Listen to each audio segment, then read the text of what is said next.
नमस्कार, मैं हूं विनोद। आप सभी का एक बार फिर से बहुत बहुत स्वागत है। तो दोस्तों, आज की वीडियो में आप सभी को प्रिंसेस 3 पीस की स्टिचिंग करके समझाऊंगा। तो आप सभी यहां पर देख सकते हैं, हमने मेन फैब्रिक के साथ अस्तर को स्टिच कर लिया हुआ है।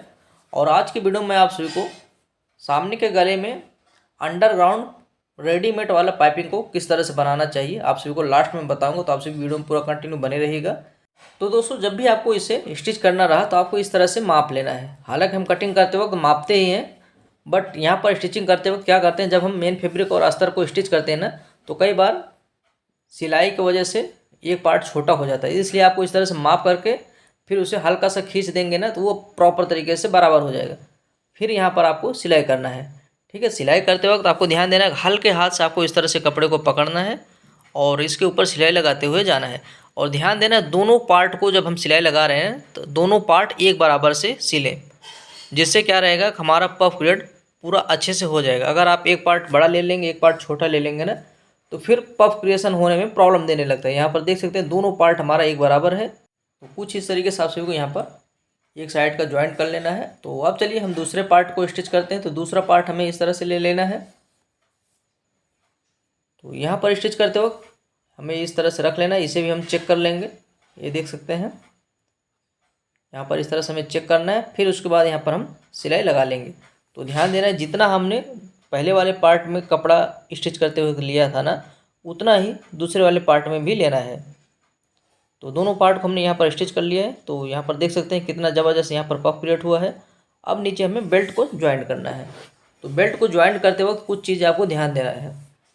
तो जब भी आपको बेल्ट ज्वाइंट करना रहा ना, तो आपको ये देखिए इस तरह से लेना है। यहाँ पर जो कॉर्नर है ये आपको बड़ा रखना है, बट वो नीचे वाला पार्ट को आपको इस तरह से रखना है और यहाँ पर मिलाते हुए सिलाई लगा लेना है। इसमें मैं दोस्तों अंडरग्राउंड ये बेल्ट को नहीं ज्वाइंट कर रहा हूँ, क्योंकि मैं नीचे से जो है ओवरलॉक करता हूँ, इसलिए हम यहाँ पर इस तरह से डायरेक्ट ज्वाइंट कर ले रहे हैं। तो जैसे कि आपको बताया मैंने, कॉर्नर को आपको बड़ा रखते हुए फिर सिलाई लगाना है, जिससे क्या रहेगा, जब हम सीधा करेंगे तो नीचे हमारा बराबर आएगा। अब नीचे हम जो है बेल्ट को ओवरलॉक लगा लेते हैं। तो यहाँ पर देख सकते हैं हमने ओवरलॉक कर लिया हुआ है। तो अगर आप ओवरलॉक करते हैं तो आप अंडरग्राउंड नहीं बनाएंगे तो भी चलेगा, ये देख सकते हैं। अब हमें यहाँ पर इसके ऊपर किनारी टिप लगाना है। तो किनारी टिप लगाने का बहुत ही फ़ायदा रहता है, इसके ऊपर जो है मजबूती भी आ जाती है, सबसे पहला चीज़, और दूसरा फिनिशिंग भी बहुत परफेक्ट दिखता है। ये देख सकते हैं, एक तरफ हमने सिलाई लगाया। दूसरा, जब आप सिलाई लगाने लगेंगे ना, तो आपको क्या करना है, ये बेल्ट को माप लेना है। ठीक है, ये पूरा बराबर होना चाहिए। ठीक है, अगर आपका छोटा हो और एक पार्ट एक बड़ा हो, तो आपको यहाँ पर सिलाई लगा करके बेल्ट को बराबर कर लेना है। अन्यथा क्या होगा, बाद में जब हम हुक पट्टी हाई पट्टी बनाएंगे तो एक छोटा दिखाई देगा, एक बड़ा दिखाई देगा। तो आप सभी यहाँ पर देख सकते हैं कितना परफेक्ट तरीके से इसमें पफ क्रिएट हुआ है। तो अगर आप कटिंग का वीडियो देखना है तो मैं कॉमेंट बॉक्स में कटिंग का वीडियो का लिंक डाल दूँगा, जिसमें आप सभी प्रिंसेस 3 पीस की कटिंग आप सभी परफेक्ट तरीके से सीख सकेंगे। अब यहाँ पर हुक पट्टी हाई पट्टी बनाएंगे, तो उससे पहले हम यहाँ पर साइड में कट करके बराबर कर लेंगे। और यहाँ पर लगभग हमें 1.5 इंच चौड़ाई में कपड़े को ले लेना है और इस तरह से सबसे पहले स्टिच कर लेंगे। और यहाँ पर हम इसके ऊपर किनारी टिप लगा लेंगे। किनारी टिप लगा करके फिर इसे हमें फोल्ड करना है। फोल्ड करते वक्त आपको क्या ध्यान देना है, ये देख सकते हैं, इसकी चौड़ाई लगभग आपको 1 इंच से कम लेना है और किनारे के ऊपर आपको सिलाई लगाना है। नीचे आने के बाद जो कपड़ा हमने एक्स्ट्रा लिया था अंदर की तरफ डाल करके फिर यहाँ पर पैक कर देना है। तो यहाँ पर आप सभी देख सकते हैं कितना फिनिशिंग के साथ हमने हुक पट्टी को बना दिया है ना। तो आप सभी को इसी तरह से हुक पट्टी बनाना है, एकदम प्रॉपर फिनिशिंग आएगा। उसके बाद हम इसमें आएंगे जिसमें हमें हाई पट्टी बनाना है। तो हाई पट्टी बनाने के लिए हमें अस्तर और मेन फैब्रिक दोनों लगेंगे। तो इसलिए आपको इस तरह से पहले मेन फैब्रिक के साथ अस्तर को स्टिच कर लेना है। यहाँ पर अब हम हाई पट्टी बनाएंगे। तो हाई पट्टी बनाते वक्त आपको ब्लाउज को उल्टा रखना है। सबसे पहले यहाँ पर इसे सीधा कर लेना है। अब उसके बाद यहाँ पर हम पट्टी को अटैच करेंगे। तो हमारा यहाँ पर मेन फैब्रिक नीचे कर लेना है, इस तरह से अस्तर को ऊपर के साइड में रखना है। और जो ये हमारा पट्टी की चौड़ाई है, लगभग हमने 2.5 इंच चौड़ाई लिया हुआ है। अब क्या करेंगे, इस तरह से बीच में फोल्ड करके एक टिप लगा देंगे, जिससे क्या रहेगा कि ये बैठ जाएगा। अब उसके बाद यहाँ पर नीचे का जो पार्ट है इसे हम इस तरह से फोल्ड करेंगे। उसके बाद यहाँ जड़ में हम सिलाई लगा देंगे। जड़ में सिलाई लगाने के बाद कट करके यहीं से पलटा देंगे। इससे क्या रहता है, नीचे एकदम प्रॉपर फिनिशिंग से हमारा बैठता है। ठीक है, अब क्या करेंगे, यहाँ पर इसको हम बीचों बीच फोल्ड करेंगे। अगर आप हाथ से हाई करते हैं तो आपको यहाँ पर सिलाई लगा देना है। अगर मशीन से बनाते हैं तो सबसे पहले बीच में यहाँ पर टिप लगा देना है, जिससे क्या रहेगा, कपड़ा अच्छे से बैठ जाएगा। फिर उसके बाद हमें हाई बनाने में प्रॉब्लम नहीं होगा। यहाँ से गले की लंबाई हमें चेक कर लेना है। उसके बाद यहाँ पर हम निशान लगा लेंगे हाई के लिए।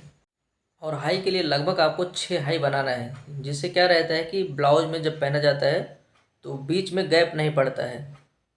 और हाई बनाते वक्त आपको नियम तो पता ही है, बस आपको बीच में लगभग 2 टाका छोड़ करके आपको इस तरह से हाई को रेडी कर लेना है।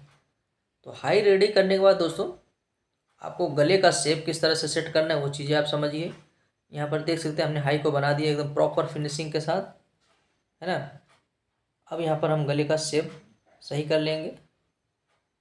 तो अगर आपका चौड़ाई कम लगे तो आप यहाँ से इस तरह से सिलाई लगा करके चौड़ाई बढ़ा लीजिएगा, ठीक है।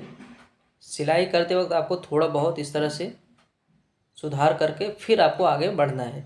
यहाँ पर दूसरा पार्ट रख लेना है, दूसरा पार्ट रख करके गले को चेक कर लेना है। यहाँ पर भी थोड़ा सा हमें चौड़ा इसका कम दिखाई दे रहा था, हम इस तरह से सिलाई लगा करके बढ़ा लेंगे। तो जैसे कि मैं पहले ही बताया, हम इसमें जो है रेडीमेड पाइपिंग गोल्डन कलर का है, उसे अंडरग्राउंड करके बनाएंगे। तो आप सभी अगर अपने ब्लाउज में बनाना चाहते हैं तो ध्यान से देख लीजिए। यहाँ पर हमने गले को सुधार लिया है। अब यहाँ पर हम पाइपिंग बनाएंगे। तो पाइपिंग बनाने के लिए ये देख सकते हैं, ये हमारा रेडीमेड पाइपिंग है। और कपड़े को यहाँ पर हमें उरे कटिंग कर लेना है, क्योंकि कपड़ा भी लगेगा अंडरग्राउंड के लिए। यहाँ पर इस तरह से हम कटिंग कर लिए और इसे भी हम ज्वाइंट कर लेते हैं। जैसे कि हम पाइपिंग बनाते हैं या तो चपटी बनाते हैं, उसी तरह से हमें यहाँ पर ज्वाइंट कर लेना है।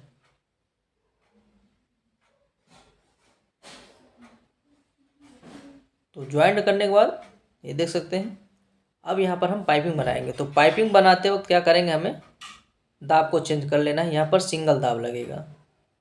सिंगल दाब भी एक लेफ्ट साइड का रहता है और एक राइट साइड का। तो यहाँ पर आप सभी देख सकते हैं, ये जो हमारा सिंगल दाब लग रहा है ये बाहर की तरफ निकला हुआ है, ठीक है। तो हम पाइपिंग को इस तरह से रखेंगे और यहाँ पर पाइपिंग का जो धागा है ना, बस उसके पास में हमें इस तरह से सिलाई लगाना है, ठीक है। जिससे क्या रहेगा, सिर्फ हमारा पाइपिंग का जो अंदर धागा है ना, उतना ही जो है चौड़ाई में पाइपिंग दिखाई देगा। यहाँ पर इस तरह से हम इसको सेट कर लेंगे। यहाँ पर सिलाई हमने लगा लिया है। अब उसके बाद यहाँ पर हम कपड़ा लेंगे। ये जो हमने कपड़ा कटिंग किया था इसके ऊपर रखना है और ध्यान देना है, जो हमने सिलाई लगाया है ना, तो बस उसी के ऊपर हम यहाँ पर सिलाई लगा देंगे कपड़ा। तो सेम प्रोसेस हम यहाँ पर सिलाई लगा लेते हैं पूरा प्रॉपर तरीके से। तो सिलाई लगाने के बाद यहाँ पर जहाँ पर घुमाव है इस तरह से हम कट लगा देंगे। कट लगाने से गले का शेप प्रॉपर तरीके से दिखाई देगा। उसके बाद हम यहाँ पर दाब को चेंज कर लेते हैं, जो कि हमारा रेगुलर दाब रहेगा उसे हम लगा लेंगे। पट्टी बनाने में यही दाब यूज होता है। तो इस तरह से हम सबसे पहले कट करके बराबर कर लेते हैं। तो सिंपल सा है दोस्तों, जैसे कि आप चपटी बनाते हैं बस वैसे ही आपको यहाँ पर फोल्ड करना है और जो पाइपिंग है हमारा उसे बाहर दिखाना है बीच में। और इस तरह से हम इसको अंदर की तरफ, कपड़े जो हमने लगाया उसे अंदर की तरफ डालते हुए इसके ऊपर हम सिलाई लगा करके रेडी कर लेंगे। तो मैंने आप सभी को एक तरफ का बना करके समझा दिया है, तो सेम प्रोसेस से दूसरी तरफ भी बना लेना है। तो आप सभी देख सकते हैं दोनों तरफ बनने के बाद हमारा ब्लाउज कुछ इस तरीके से दिखाई दे रहा है। तो आप सभी को उम्मीद करता हूँ समझ में आया होगा कि अगर आपको प्रिंसेस ब्लाउज की स्टिचिंग कैसे करना है, अंडरग्राउंड पाइपिंग लगाना है, तो वीडियो को लाइक करके चैनल को ज़रूर सब्सक्राइब करना, कमेंट करके ज़रूर बताइएगा आप सभी।